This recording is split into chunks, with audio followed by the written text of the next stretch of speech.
नमस्कार, मैं हूं सुमित और आप देख रहे हैं एमडीपी न्यूज 24। आगे बढ़ने से पहले नजर डालते हैं आज के हेडलाइंस पे। आपके शहर मधुपुर में खुल गया है बुलेट का सर्विस सेंटर, जहां आपके रॉयल इनफील्ड से जुड़े सभी ओरिजिनल पार्ट्स और मॉडिफाई करने का सारा सामान उचित मूल्य पर उपलब्ध है। नहीं आयोजित होगा बुढ़ई नवान मेला, कहा एसडीओ योगेंद्र प्रसाद ने। देवघर एसपी ने की बाबा वैद्यनाथ की पूजा अर्चना, जरूरतमंदों के बीच बांटे कंबल। सड़क दुर्घटना में अधेड़ की मौत, आक्रोशित ग्रामीणों ने किया सड़क जाम, आवागमन रहा बाधित। कार्तिक पूर्णिमा की सुबह देवघर हरिला जोड़े में पूजा करने पहुंचे श्रद्धालु। देवघर सदर अस्पताल के भोजन सेवा केंद्र में पहुंचे कर्नल नवीन झा। सदर अस्पताल देवघर और अनुमंडल अस्पताल मधुपुर में मनाया गया विश्व एड्स दिवस। ग्रामीणों की सुविधा के लिए मेडिकल स्टोर का हुआ शुभारंभ। आपके शहर मधुपुर में खुल गया है Fishland aquarium house, a family of pets lover. तो बिना किसी देर के आज ही अपने घर लेकर आइए एक नए मेहमान को। अब खबरों को जानते हैं विस्तार से। अनुमंडल कार्यालय में अनुमंडल पदाधिकारी योगेंद्र प्रसाद की अध्यक्षता में एक प्रेस वार्ता रखी गई। प्रेस वार्ता का मुख्य उद्देश्य इस वर्ष बुढ़ई नवान मेला का आयोजन को लेकर था। प्रेस को जानकारी देते हुए अनुमंडल पदाधिकारी योगेंद्र प्रसाद ने कहा कि सरकार के निर्देशानुसार और जिला प्रशासन के द्वारा यह तय किया गया है कि इस वर्ष बुढ़ेश्वरी मंदिर में बुढ़ई नवान मेला का आयोजन नहीं होगा, ना ही कोई बलि दी जाएगी और ना ही किसी भी प्रकार के मेले की इजाज़त होगी। उन्होंने यह भी बताया कि पिछले अनुभवों से हमें यह ज्ञात हुआ है कि नवान मेले में हर वर्ष भारी संख्या में लोग बुढ़ेश्वरी मंदिर में पूजा करने और मेला घूमने के लिए दूर दराज से आते हैं। इस वर्ष कोविड-19 के खतरे को देखते हुए किसी भी सूरत में मेले की इजाज़त नहीं दी जा सकती। इस कारण मेले के आयोजकों को यह सूचना दे दिया गया है कि वहां किसी भी प्रकार के अस्थायी या मेले में आने वाले मनोरंजन के वस्तुओं को लगाने की इजाज़त नहीं होगी। सिर्फ परंपराओं के अनुसार श्रद्धालुओं को पूजा करने की अनुमति दी गई है। वहीं देवघर एसडीओ कार्यालय के सभागार में भी मंगलवार को एक प्रेस वार्ता हुई, जिसमें देवघर डीटीओ सह प्रभारी देवघर एसडीओ फिल्बियोस बारला ने कहा कि इस बार सरकार के गाइडलाइन को देखते हुए बुढ़ई मेला नहीं लगेगा, लेकिन मंदिर में जो पूजा अर्चना और बलि देने का प्रथा है वह सब कार्य होंगे।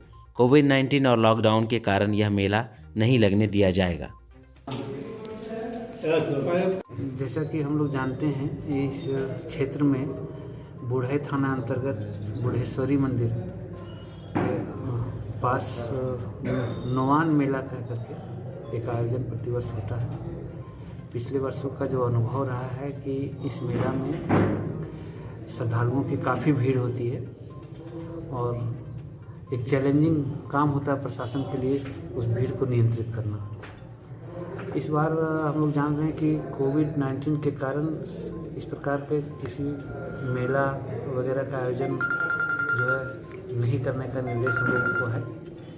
इसी के संदर्भ में ये हम लोगों ने बुलाया है कि लोगों में ये मैसेज जाए कि इस बार कोविड-19 के कारण मेला किसी भी प्रकार का मेला का आयोजन नहीं होगा, किसी प्रकार के सांस्कृतिक कार्यक्रमों का आयोजन नहीं होगा। केवल सामान्य ढंग से पूजा किया जाएगा। जो लोकल क्षेत्र के लोग हैं वो आकर के करेंगे और वो कोविड के नियमों का पालन करते हुए करेंगे, सोशल डिस्टेंसिंग, मास्क लगा करके। ये और पुजारी जी को भी हम लोगों ने उनसे भी संपर्क करके उनको भी दिशा निर्देश दिया है कि कहीं पे भी भीड़ जमा नहीं हो, लोग बारी बारी से आएँ और अपना पूजा करके जाएं, जिससे हम लोग सुरक्षित रहें और हम लोगों का जो मान्यता है, पूजा पद्धति है, वो भी हम लोगों का हो जाए, कोरोना से लोग सुरक्षित रहें। इसी संदर्भ में आप लोगों से मेरा अनुरोध होगा कि आप भी इसके प्रचार प्रसार के संवाहक बने और लगातार लोगों तक अपने समाचार पत्रों के माध्यम से, प्रिंट मीडिया के माध्यम से,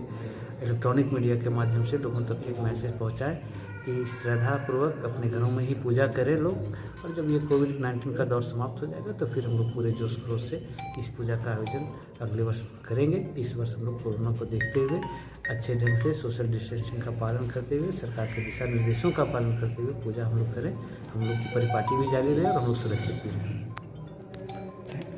मेला को कोविड का संक्रमण को ध्यान में रखते हुए इन लोगों को सीमित संख्या में सिर्फ पूजा की अनुमति है, मेला की कोई अनुमति नहीं दी गई। तो केवल सर बलि और जो 4 और 5 तारीख को जो बलि दिया जाता है सर, उसमें सर क्या किया जाएगा? सीमित वे में पूजा होगा तो बलि देंगे, लेकिन जो भीड़ जो होती है मेला के कारण, तो मेला की अनुमति नहीं है। इस बार झूला वाला भी कार्तिक पूर्णिमा के अवसर पर मंगलवार की शाम देवघर पुलिस अधीक्षक अश्विनी कुमार सिन्हा ने बाबा वैद्यनाथ का दर्शन किया एवं पूजा अर्चना की। पूजा के उपरांत बढ़ते ठंड को देखते हुए गरीबों के बीच कंबल का वितरण किया गया। मौके पर देवघर पुलिस अधीक्षक अश्विनी कुमार सिन्हा के साथ देवघर एसडीपीओ विकास चंद्र श्रीवास्तव, विक्रम प्रताप सिंह और अनेक पुलिस पदाधिकारी मौके पर उपस्थित थे।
मधुपुर अनुमंडल के मार्गोमुंडा थाना क्षेत्र के कुशमाहा मोड़ पर सड़क दुर्घटना में एक अधेड़ सोनालाल मरांडी की मौत हो गई। मृतक गिरिडीह जिला अंतर्गत गांडे थाना क्षेत्र के हरनाडी गांव का रहने वाला बताया जा रहा है। साथ ही यह भी बताया जा रहा है कि मृतक की पत्नी और माता पिता के अलावे 2 पुत्र और 3 पुत्री है। इस घटना और मृतक के परिजनों को मुआवजे को लेकर ग्रामीण मृतक के परिजनों ने जामताड़ा गिरिडीह मुख्य मार्ग कुशमाहा मोड़ के समीप घंटों जाम कर दिया।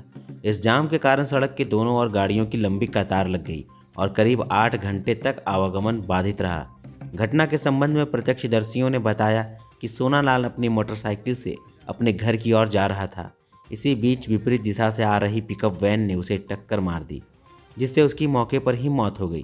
घटना की जानकारी मिलते ही मधुपुर अनुमंडल पुलिस पदाधिकारी वशिष्ठ नारायण सिंह, इंस्पेक्टर इंचार्ज मधुपुर थाना प्रभारी मनोज कुमार मल्लिक, मार्गोमुंडा थाना प्रभारी खद्दी कुजूर, मार्गोमुंडा बीडीओ संतोष कुमार चौधरी समेत प्रशासन बल घटनास्थल पर पहुंचे। आक्रोशित ग्रामीणों ने सड़क जाम कर दिया था, जिसे प्रशासन द्वारा घंटों समझाने के बाद जाम को हटाया गया। देवघर के हरिला जोड़ी में हर वर्ष कार्तिक पूर्णिमा के सुबह मेला लगता है। जो महिलाएं 1 महीना कार्तिक स्नान करती हैं और लहसुन प्याज नमक नहीं खाती, वे महिलाएं यहीं पर आकर भगवान की पूजा अर्चना करके यहीं से नमक लहसुन प्याज खाने का परंपरा है। यहाँ मान्यता यह भी है, यह त्रिशूल कुंड है। कहते हैं जो चर्म रोग डॉक्टर ठीक नहीं कर पाते हैं, वह इस कुंड में नहा लेने से चर्म रोग ठीक हो जाता है।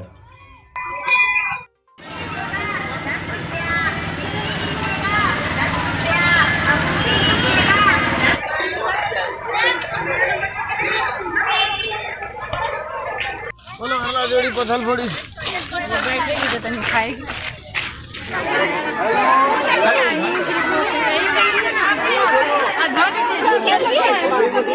2 मिनट में खाली हो जाएगी, ऐसे करती है लोग सच में। ऐसे देखिए छुएंगे जी, आप तो निकलिए नहीं।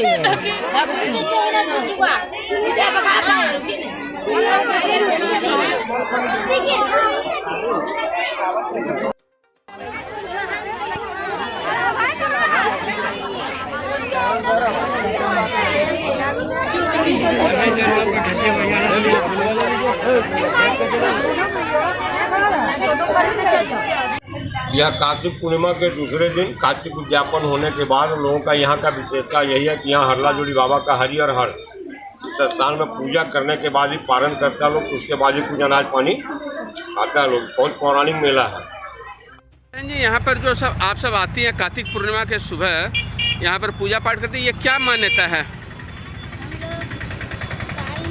एक महीने का व्रत करते हैं और 1 महीने पूजा करते हैं बाबा मंदिर में। आज पूर्णिमा है, पूर्णिमा का सुबह है ना आज?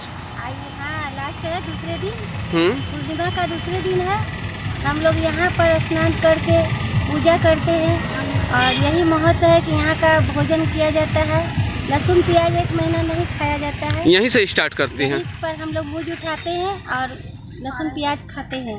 ये मैं यहाँ पे आई हूँ हल्ला जोड़ी का मेला घूमने के लिए। ये मेला बहुत ही प्रसिद्ध मेला है। यहाँ लोग दूर दूर से घूमने के लिए आते हैं। खासतौर पे आज कार्तिक पूर्णिमा के दूसरे दिन यहाँ कार्तिक जो उपवास करती है 1 महीने का, उसके बाद आज पारण करने का दिन है। वो लोग 5 दिन पसबिकन भी करती है। उसके बाद ये लास्ट दिन है उनका 6ठा दिन है। इस बार पूर्णिमा 6 दिन का पड़ा। इस वजह से उन लोगों को 6 दिन उपवास करके आज पारण करना पड़ रहा है। और ये यहाँ का महत्व है कि यहीं पे वो लोग पालन करते हैं। देवघर के सदर अस्पताल में भोजन सेवा केंद्र को देखने देवघर के ही वासी कर्नल नवीन झा पहुंचे। उन्होंने कहा यह जरूरी चीज थी जो ताराचंद्र जैन और तुलसियान जी के सौजन्य से संभव हो सका। कर्नल नवीन झा ने कहा कि नर की सेवा डॉक्टर सब करते हैं और नारायण की सेवा तुलसियान जी ताराचंद्र जी जैन करते हैं। सर ये बताइए, ये भोजन सेवा केंद्र में आप यहाँ आए हुए हैं, आपने यहाँ के बारे में क्या सुना और क्या जाना, ये बताइए हमको।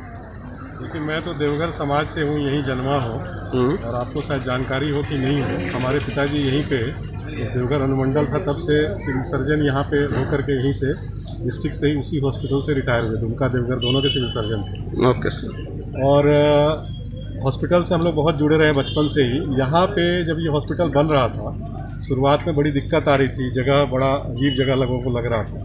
तो उसमें क्या होता है कि हॉस्पिटल में जब भी कोई व्यक्ति आता है तो सबसे पहले पेशेंट की तो सेवा हो जाती है अस्पताल के अंदर में, लेकिन दूसरी चीज़ क्या होती है कि कहीं पे आया जो उसके साथ जो अटेंडेंट आता है, न उसको बैठने के लिए जगह मिलती है, न खाने के लिए और न पीने के लिए। इस जगह पानी की समस्या थी। तो हमारे मित्र जो हैं समाज सेवा में हमेशा जुड़े रहते हैं, ताराचंद जैन जी, तो उन्होंने मुझे बताया, इस तरह की जानकारी दी जब मैं गौशाला में गया था इनके पास। तो मेरी इच्छा हुई और आज मैं आया स्वयं देखने के लिए। और इतनी सफाई से यहाँ पे इतने ऑर्गेनाइज्ड वे में इन्होंने किया हुआ है जो सेवा की भावना से होती है। भोजन तो बहुत लोग करते हैं अपनी पॉपुलैरिटी के लिए, पोस्टर लगाने के लिए, दिखाने के लिए, लेकिन इनकी तो भावना मैं जानता हूँ। और कमलेश तुलसियान जी का मैं विशेष रूप से आभारी हूँ कि उन्होंने इस तरह की एक सेवा भावना से ये जो चीज़ चलाया है। ये निःशुल्क सेवा नहीं होनी चाहिए थी और बहुत अच्छा है कि एक नाम मात्र के लिए 5 रुपये में तो चाय नहीं मिलती और इतना अच्छा इन्होंने भोजन रखा हुआ है एकदम सफाई से। मैं खुद जा कर के देख के आया और मैं तो फौज से जुड़ा हुआ व्यक्ति, हम लोग के लिए साफ हेल्थ, हाइजीन, सैनिटेशन वो सबसे ज़रूरी है। बहुत चमकता हुआ किचन, मतलब आज मेरा व्रत है मंगलवार का, नहीं तो मैं स्वयं यहाँ भोजन करता। बिल्कुल इतना अच्छा सफाई से और लोग ले रहे हैं और संतुष्ट होकर के जा रहे हैं। मैं बहुत बहुत इनकी प्रशंसा करता हूँ और ईश्वर से प्रार्थना करता हूँ कि कमलेश तुलसियान जी, ताराचंद जैन जी और इनके साथ जितने लोग इससे जुड़े हुए हैं उनको ईश्वर इतनी ताकत दे कि और वो इससे बढ़ चढ़ करके लोगों की सेवा करें। और यही एक्चुअली नारायण की सेवा है। सदर अस्पताल देवघर में 1 दिसंबर को विश्व एड्स दिवस मनाया गया। कार्यक्रम का उद्घाटन डीएस डॉक्टर मल्होत्रा ने फीता काटकर किया। उक्त कार्यक्रम को TI, ART, ITC इत्यादि के संयुक्त तत्वाधान में संपन्न किया गया। वहीं अनुमंडलीय अस्पताल मधुपुर में वरिष्ठ चिकित्सा पदाधिकारी डॉक्टर कलवारी उरांव की अध्यक्षता में समस्त चिकित्सा पदाधिकारी एवं कर्मचारियों ने विश्व एड्स दिवस मनाया। इस उपलक्ष्य में ICTC lab technician Manjeet Kumar सहित अन्य कर्मियों ने रंगोली बनाकर no for AIDS, no AIDS लिखकर प्रदर्शित किया। कम से कम स्वास्थ्य सुविधाएं से वंचित नहीं रहेंगी, उनको दवाइयाँ मिलेंगी। और जैसा कि जानते हैं कि इंटरनेशनल फंडिंग इसमें ख़त्म हो गया है, तो जो भी फंडिंग है नेशनल फंडिंग है। सबसे पहले तो सेक्सुअली ट्रांसमिटेड डिजीज से बचना पड़ेगा, चाहे कि वही एक रास्ता बना देता है। मार्गोमुंडा प्रखंड क्षेत्र के आलदहाट टांडपर लहरजोरी पिपरा मार्ग पर मंगलवार को फहीम मेडिकल स्टोर का शुभारंभ हुआ। स्थानीय जिला परिषद सदस्य अबू अख्तर, प्रमुख प्रतिनिधि सोहराब अंसारी व कांग्रेस के वरिष्ठ कार्यकर्ता इदरिस अंसारी, मुखिया प्रतिनिधि अनाउल अंसारी ने संयुक्त रूप से फीता काटकर मेडिकल का उद्घाटन किया। मौके पर जिला परिषद सदस्य ने कहा, इस स्थान पर मेडिकल स्टोर का होना बहुत जरूरी था। इस क्षेत्र के लोगों को किसी तरह की मामूली दवा के लिए भी बाजार की ओर रुख करना पड़ता था। यहाँ यह मेडिकल खुल जाने से इस क्षेत्र के लोगों को काफ़ी सुविधा होगी। लोग रात के समय में भी दवा ले सकेंगे। मौके पर मेडिकल संचालक तस्लीम अंसारी, मकबूल अंसारी, सब्बीर अंसारी, जितेंद्र तिवारी, अमरनाथ तिवारी, इम्तियाज अंसारी, गगन तिवारी, मुर्शिद खान, नाजिम खान आदि दर्जनों लोग उपस्थित थे। स्टोर उद्घाटन में आया, इसके संबंध में बताइए। आज फहीम मेडिकल स्टोर का उद्घाटन हुआ है। इस मेडिकल के उद्घाटन से यहाँ के स्थानीय लोगों को सुविधा होगी।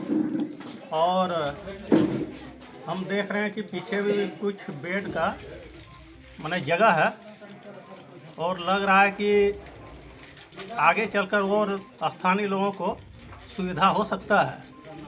और मैं यहाँ के संचालक से कहना चाहूँगा कि आप इस तरह के मेडिकल खोले हुए हैं उसको और ज़्यादा से ज़्यादा उसमें टाइम देकर और स्थानीय लोगों को सहयोग करने का काम करें। आज के लिए इतना ही, दीजिए मुझे इजाज़त। फिर मिलेंगे नई खबरों के साथ, तब तक के लिए नमस्कार।